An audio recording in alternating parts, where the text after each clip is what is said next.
বিষ্ণু ইসা ইসলাম হুনাইনের যুদ্ধ শেষে ফিরতেছেন, পথিমধ্যে বেলাল রাদিয়াল্লাহু তাআলা আনহু আজান দিচ্ছেন। তো পাশে ছিল মুশরিকদের একটা পল্লী, কিছু মুশরিক তরুণ তারা আজানকে ব্যঙ্গ করতেছে। মনে কষ্ট পাওয়ার মতো ব্যাপার না? কিন্তু বিশ্বনবী ওইখানে দেখেন কি খুঁজলেন। বিশ্বনবী খেয়াল করলেন কণ্ঠটা বড় সুন্দর, দরাজ গলা। বিশ্বনবী সাহাবীদেরকে বললেন ধরো, সবগুলারে ধরে বিশ্বনবী সামনে আনা হলো। ওরা হাঁটু গেড়ে বসলো। বিশ্বনবী বললেন তোমাদের মধ্যে কে যেন ব্যঙ্গ করে আজান দিচ্ছিল, তার গলাটা বড় উঁচু।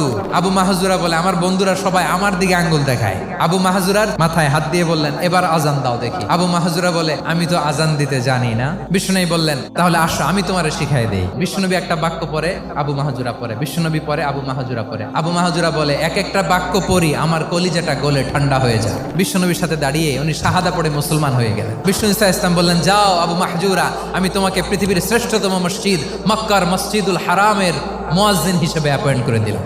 দেখছেন কিভাবে ট্যালেন্ট হান্টিং করতে হয়।